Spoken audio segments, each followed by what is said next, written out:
በእግር ኳስ አካዳሚ ውስጥ አልፈው ለስኬት የበቁ ተጫዋቾች ጥቂቶች አይደሉም። አንዳንዶች ግን እድል በራቸው ድረስ ስትመጣላቸው ለህይወት ብለው ከተሰማሩበት ዘርፍ አውጥታ ወደ ታላቁ የአውሮፓ መድረክ ተወስዳቸዋለች።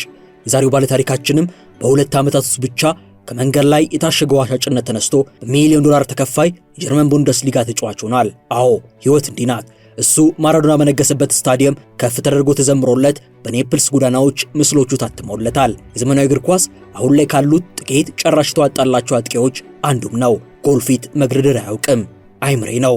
ለበረኞች ራስ ምታት፣ ለደጋፊዎች ደግሞ የድሉን ብስራት የሚያበስር ከምዕራብ አፍሪካ የተገኘ የሀገሪቱ እግር ኳስ እንቁ ልጅ። Victor Osimhen is a Nigerian athlete who conquered Europe with his absurd speed, impressive physical strength, and unique ability to decide important games.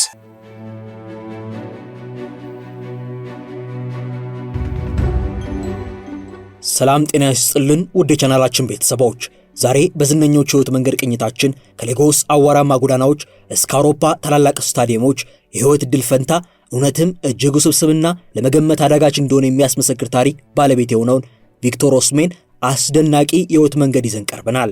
እስከ ዝግጅታችን ፍጻሜ ድረስ በያላችሁበት ከቪክቶር ኦስሜን የመውጣትና መውረድ ጉዞ ጋር አብራችሁን ትቆዩ ዘንድ የአክብሮት ግብዣችን ነው።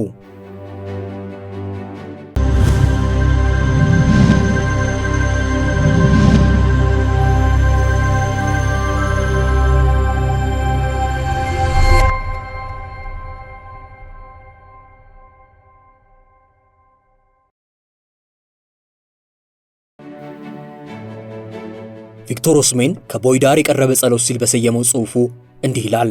ታሪኩን እየሰማችሁ ያላችሁት ፈጣሪ እጅግ ቸር አምላክ ስለሆነ ነው እንጂ ማንም የኔን ስም ሊያውቀው ባልተገባ ነበር። እናቴ 2 ወይም 3 ዓመት አካባቢ ሳለሁ ነው ያረፈችው። እቅፏ በስተቀር ምን አይነት ሰው እንደነበረች ለማስታወስ ጊዜው በጣም ሩቅ ነው። እኔና 6 እህት ወንድሞቼ በሌጎስ በሚገኝ አንድ ክፍል ቤት ውስጥ እንኖር ነበር። የአካባቢው ስም ኦሉሾሱን ይሰኛል። ምናልባት ከዚህ በፊት ስለዚህ ቦታ ሰምታችሁ ይሆናል። በአፍሪካ በትልቅነታቸው ከሚጠቀሱ የቆሻሻ ማስወገጃ ቦታዎች አንዱ ከሆኑ ስፍራ አጠገብ የሚገኝ አካባቢ ነው። ሰዎች እንደሚሉት ከሆነ በቀን 10,000 ቶን ቆሻሻ እዛ ቦታ ላይ ይጣላል። ኬሚካሎች፣ የተሰበሩ ቴሌቪዥኖች ወዘተ። የሌላ አይነት ያገለገለ ዕቃ እና ቆሻሻ የለም። ያ አካባቢ ለእኔ እጅግ ቅርብ ነበር። ልክ እግር ኳስን መጫወት ስጀምር ጫማ ባስፈለገኝ ጊዜ ቀጥታ የሄድኩት እዛው ነው። ጓደኞቼ ጋር ቆሻሻ ውስጥ ገብተን መፈለግ ጀመርን። በቅድሚያ ያረጀ 8 ቁጥር ናይክ ግራግር አገኘው። ከአንድ ሰዓት በኋላ ደግሞ 9 ቁጥር በተመሳሳይ መልኩ የተጣለ ፑማ ከእጄ ገባ። ለኔ ያ የዕድል ቀን ነው። ጓደኞቼ ጋር እርስ በርሳችንም ያገኘነውን ጫማ እንዋዋስ ነበር። በአካባቢያችን ያሉ አብዛኞቹ ቤተሰቦች ከአካባቢው የሚያገኙትን ተመልሶ ጥቅም ላይ መዋል የሚችሉ ብረታ ብረት ነክ ነገሮች መልሰው በመሸጥ ይተዳደራሉ። አባቴ በዛን ወቅት በሹፍርና ስራ ላይ ተሰማርቷል። እናቴ ስታልፍ ግን ስራውን አጣ። እናም በፖሊስ ዲፓርትመንት ውስጥ ዕቃ ጣቢ በመሆን ተቀጠረ። ከዚያ የሚያገኘው ገቢ ግን የቤት ኪራይ ለመክፈል በቂ አልነበረም።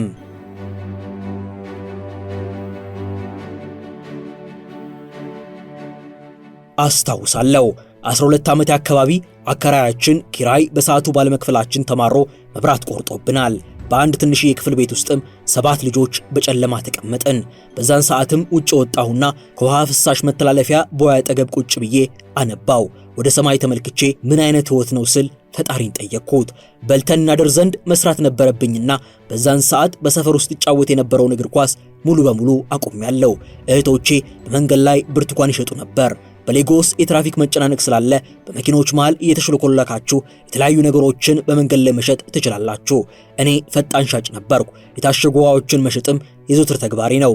12 የሚይዙን ሳጥን ጭንቅላቴ ላይ አድርጌ ከዳር ቆምና የሆነ ሰው ከመኪና ውስጥ ሆኖ እስኪጠራኝ እጠብቃለሁ። ከዛ ደግሞ አረንጓዴ ትራፊክ መብራት ሳይበራ ከአስፓልቱ መሃል ለመውጣት መውረጡ ነበረብኝ።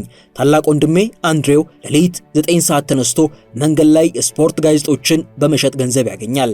አንዳንዴ ጋዜጦችን ቤት ይዞ ሲመጣ ድሮግባ ወይም ዝላታን ያሉ ተጫዋቾችን እመለከታቸው ነበር። በወቅቱም በሌላ ዓለም ያሉ ሰዎችን እንደማይም ይሰማኛል።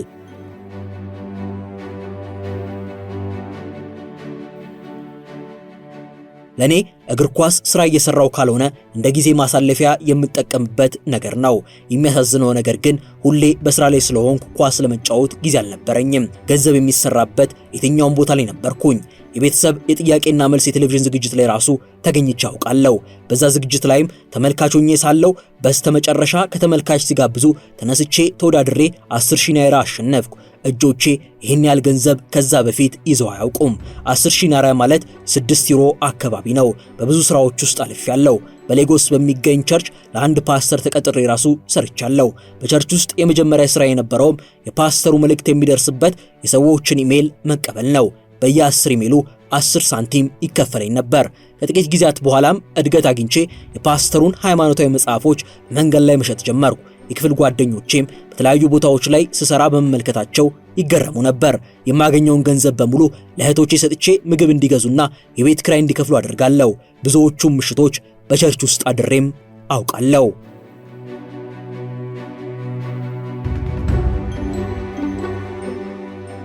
ከወንጀል ውጭ ምንም ነገር ስራ ተብሎ ከተደወለ ከመስራት አልቦዝንም። እህቴ በሰጠችኝ የተሰበረ ስልኳ ሌሊት 8 ሰዓት ቢደወል እንኳን ለስራ ወጣ ነበር። ለ2 ዓመታት ያህል ኳስ ሲጫወት የነበረው ለቸርቹ ቡድን ብቻ ነበር። 15 ዓመቴ ሳለ ጓደኞቼ ጋር እየተጫወትኩ አንድ ሰው ሱፐር ኤግልስ የተሰኙ የሚጠሩት የናይጄሪያ ብሔራዊ ቡድን ተወካዮች ቀጣይ ሳምንት በሌጎስ ይመጣሉ አለኝ። በባስ ከሄድኩ የ90 ደቂቃዎች መንገድ ነው፣ ግን ገንዘብ የለኝም። ስለዚህ አንድ ሐሳብ መጣልኝ። በሌጎስ ዳንፎ የተሰኙ ቢጫ ባኖች አሉን። አንዱ ባንዱ ላይ የተደራረበ 20 ሰው ይችላሉ። እኔም ሳልከፍል በአንድ ሰው ጉልበት ላይ ተቀምጬ ካሰብኩበት ደርሳለሁ ብዬ ተጓዝኩ። ስታዲየም ስደርስ በግምት 300 የሚሆኑ ህፃናት የ17 ዓመት በታች ቡድን አሰልጣኙ እንዲያያቸው ብለው በስፍራው ተገኝተዋል። ሁላችንንም አስሮጡን። በሩጫው ወቅት ዝግ ያለ ፍጥነት ያላቸውን ያስወግዱ ጀመር። እኔም ጥርሴን ነክሼ ሮጥኩ። በነጋታውም ድጋሚ ጠሩን። ያኔም ግን ኳስ አልነበረም። አሁንም ድጋሚ አስሮጡን። ከወራት በኋላ ነበር ኳስ የነካ ነው። እኔም በጥሩ መልኩ ተጫወትኩ። ከጥቂት ወራት በኋላ ነገ ለመጨረሻው ምልመላ ኑ ሲሉ ነገሩን። በልምዱ መጨረሻ ላይም ሁላችንም ሰብስበው ከቀረነው 30 ተጫዋቾች 27 ሰዎችን ስም ጠሩ። ኦስሜን የሚል ስም እስከ 27ኛው ድረስ ጠበቅኩ። የለም። ህልሜ የጨለመ ያህል ተሰማኝ። አሰልጣኙን ለምን እንደተቀነስኩ እንዲነግረኝ ለመንኩት። እሱም ይቅርታ ቴክኒካል ውሳኔ ነው አለኝ። አስታውሳለሁ። ባስ ውስጥ በአንድ ሰው ጉልበት ላይ ቁጭ ብዬ ወደ ሰፈሬ ስመለስ እያለቀስኩ ነበር። ሳለቅስ ያየኝ ሰው ምን እንደሆንኩ ጠየቀኝ። እኔ ግን ታሪኩ ረጅም ነው ከማለት ውጭ መልስ አልነበረኝም። ብዙ ሰው በዛን ጊዜ ኳስ መጫወት ላይ ቆም ይችላል። እኔ ግን እግር ኳስን ከልቤ ስለምወደው ተስፋ ልቆርጥ አልቻልኩም። ለወራቶች በራሴ ልምድ ሰራው። አንድ ቀን ታዲያ የሆነ ሰው ብሔራዊ ቡድኑ በዚህ 2 ሳምንት ውስጥ ሌጎስ ይመጣል ሲል ነገረኝ። እኔም ሲመጡ እንዲደውሉልኝ ነገርኩት። ቀኑ ሲደርስም ከስራ እየሮጥኩ ወጥቼ በባስ ወደ ስታዲየም አቀናው። ልክ ስደርስም 600 ህፃናት አሉ። ሁሉም ሰው ለመታየት እየሞከረ ነበር። ውድ የመሿለኪያ ላይፍ ቤተሰቦች አብራችሁን ስለሆናችሁ ከልብ እናመሰግናለን። በአጭር ጊዜ በበርካቶች ተወዳጅ የሆነችው መሿለኪያ ላይፍ ቻናል የበለጠ እንድታደግ ሰብስክራይብ ያላደረጋችሁ አንድ ጊዜ ሰብስክራይብ በማድረግ እንድንበረታ እንድታግዙን አስታውሰን ተረካችንን እንቀጥል። አሰልጣኝ ኢማኑኤል ኢማኑኬም ወደ ማይኩ ጠጋለና ዛሬ ሁላችሁንም ማየት አልችልም። በ2 ሳምንት ውስጥ አቡጃ ስለምንሄድ ጥሩ ተጫዋቾች እንደሆናችሁ በራሳችሁ ከተማመናችሁ አቡጃ መታችሁ ማግኘት ትችላላችሁ አለ። አቡጃ በመኪና የ9 ሰዓታት መንገድ ነው። እኔ ደግሞ መኪና የለኝም። በእግር ኳስ ዙሪያ የማማክረው አንድ ጎረቤታችንን ጉዳዩን አጫወትኩት። ከ2 ሳምንት በኋላም መኪና ተከራይቶ እንድንሄድ ደወለልኝ። በዚያም የእሱ ወንድም ጋር እንደምናርፍ ነገረኝ። ወደ አቡጃ የሜጃ ቀናችን ጠዋት ላይም ምን እንደነካኝ እንጃ ፈራው። ወዴትም አልሄድም ስል ለጎረቤታችን ነገርኩት። አባቴም ይህን ሲሰማ መሄድ አለብህ አለኝ። በስተመጨረሻም 2 ልብሶችን ይዤ ከቤት ወጣው። በአሮጌ መኪናም ወደ አቡጃ ቅንተን ሌሊቱን ደረስን። በቀጣዩ ቀን ጠዋት ስታዲየም ሲሄድ ህልም ያላቸው 1 ሚሊዮን ህፃናት ተመለከትኩ። 1 ሚሊዮን ማጋነን ይሆናል፣ ግን ደግሞ ለ10 ሺህ የተጠጋ ታዳጊ ስታዲየሙ ሞልቶታል። የመጀመሪያ ቀን ወደ ሜዳ የመግባት እድል እንኳን አልተሰጠኝም። በቀጣዩ ቀን አንዱ አሰልጣኝ አረንጓዴ ቲሸርት ያረከው ልጅ ግባ ወደ ሜዳው 15 ደቂቃ አለ አለኝ። ህይወቴን መቀየር የሚችሉ 15 ደቂቃዎች። እነሱን ለማሳመን ብቸኛው መንገድ መሮጥ እንደሆነ አውቀዋለሁና ደም እስኪያልበኝ ድረስ ሮጥኩኝ። በ15 ደቂቃዎች ውስጥ 2 ጎሎችም አገባው። እድል አለኝ ብዬ ማሰብኩ። አሰልጣኙ በማይክ የተመለመሉትን ተጫዋቾች በጠራ ጊዜ ግን ስም የለም። ሁሉም ሰው ወደ ፓርኪንግ ስፍራው ማቅናት ጀመረ። የኔ ህልምም ጨለመ። ወደ መኪናው ልገባ ስልም ከጀርባ አረንጓዴ የለበስከው ልጅ የሚል ጥሪኝ ሰማው። ዞር ስልም የተወሰኑ የዕድሜ እኩዮቼ እጃቸውን እያለበለቡ ነው። እኔ እንደሚጠሩ ለማረጋገጥ እኔን ነው ወይ ብዬ ወደ ራሴ ጠቆምኩ። እነሱ ማረጋገጡልኝ። ሮጬ አጠገባቸው ስደርስም አሰልጣኙ ሊያገኝ ይፈልጋል አሉኝ። ለካስ የቡድን ዶክተር ሁለት ጎል ያስቆጠርኩት ልጅ እኔ እንደሆንኩ ነግሮት ኖሯል። ልክ ስታዲየም ስገባም ዶክተሩ ሁለት ጣቶቹን ወደ እኔ ጠቁሞ ይሄ ነው ልጁ አለ። እነዛ ሁለት ጣቶች አተረፉኝ። የቡድኑ ዶክተር ያንን ባያደርግ ኖሮ ምናልባትም እግር ኳስ ተጫዋች አልሆንም ነበር።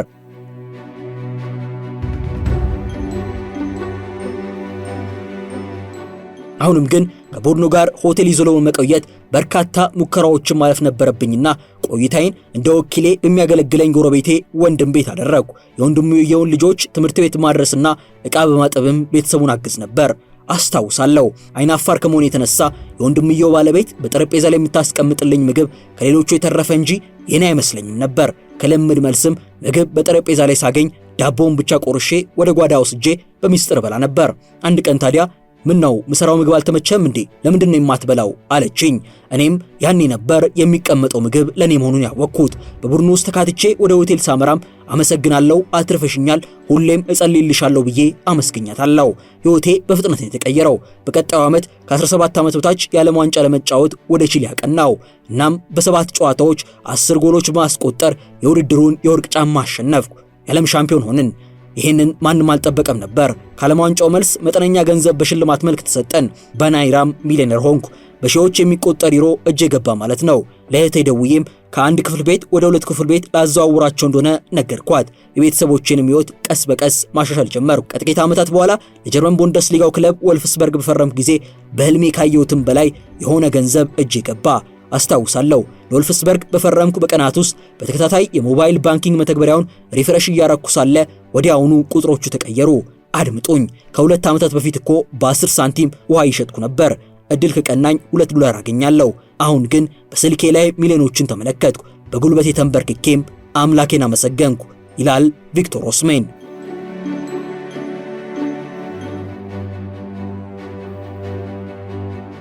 ኦስሜን ወልፍስበርግ ከገባ በኋላ ምንም እንኳን በገንዘቡ ረገድ ጥሩ ቢከፈለውም የነበረው እንቅስቃሴ ግን በጉዳቶች የታጀበ በመሆኑ በተፈለገው መልኩ መጫወት አልቻለም። ክለቡም ለቤልጂየሙ ክለብ ቻርሎይ በውሰት ሰጥቶት በዛ ራሱን ዳግም አገኘ።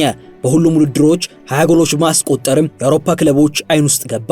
በ2019 የፈረንሳዩን ሊግ ከተቀላቀለ በኋላ በሁሉም ውድድሮች 18 ጎሎችን በማስቆጠር የክለቡ የዓመቱ ምርጥ ተጫዋች ከመባሉ በተጨማሪ በዓመቱ የታየ የሊጉ ምርጥ አፍሪካዊ ተጫዋች ለመሆንም ችሏል። በ2020 ደግሞ በ70 ሚሊዮን ዩሮ የጣሊያኑን ክለብ ናፖሊን ተቀላቅሎ ዝናው በዓለም እግር ኳስ አፍቃሪያን ዘንድ አይቷል። በ2022-23 የውድድር ዘመንም ናፖሊ ከ33 ዓመታት በኋላ የስኩዴቶ አሸናፊ ሲሆን በርካታ ጎሎችን በማስቆጠር ኮከብ ግብ አግቢ ሆኖ ለቡድኑ ከፍተኛ አስተዋጽኦ አበርክቷል። ኦስሜን አሁን በጋላታሳራይ የሚገኝ ሲሆን አንድ ዓመት በውሰት ቆይቶ በ30 ጨዋታዎች 26 ጎሎች ሲያገባ በዘንድሮ የውድድር ዘመን ደግሞ ቋሚ ሆኖ በ18 ጨዋታዎች 11 ጎሎችን አስቆጥሯል። በናይጄሪያ ብሔራዊ ቡድን ውስጥም ለቀጣይ ዓመታት ውጤታማ እንደሚሆን ተስፋ የተጣለበት ቡድን አካል ነው።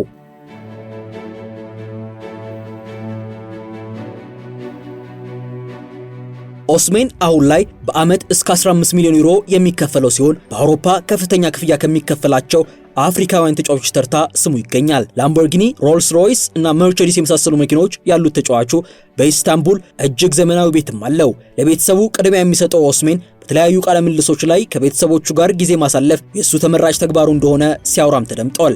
ኦስሜን ልክ እንደ ሌሎች ዝነኞቹ እግር ኳስ ተጫዋቾች የምሽት ክበቦችን በማዘውተር ከሜዳ ውጭ ባሉ ጉዳዮች ስሙን ብዛም የማይነሳ ሲሆን አሁን ላይ የጋላታሳራይ ደጋፊዎች በየጨዋታው እሱን የሚያወድሱ ሞዛይኮችና ቲፎዎችን በመስራት ወደ ሜዳ እየገቡ ተጫዋቹ ከደጋፊዎች ጋር ያለው ግንኙነት እጅግ በስሜት የተሳሰረ እንዲሆን እያደረጉ ይገኛሉ።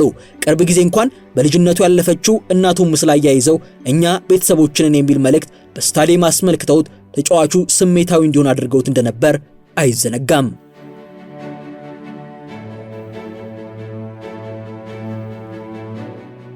ውድ የቻናላችን ቤተሰቦች የቪክቶር ኦስሜን የህይወት መንገድ ዝና እንዲሁም አኗኗሩን የቃኘንበት ዝግጅታችን ይህንን ይመስል ነበር። እስከ ፍጻሜው አብራችሁን ስለቆያችሁ ልባዊ ምስጋናችን በያላችሁበት ድረስ። ለዚህ ቻናል አዲስ ከሆናችሁ የምንለቃቸው አስደናቂ ተረኮች ይደርሳችሁ ዘንዳ ሰብስክራይብ በማድረግ የደወል ምልክቷን መጫን አይዘንጉ። በያላችሁበት ሰናይ ጊዜ ተመኘን።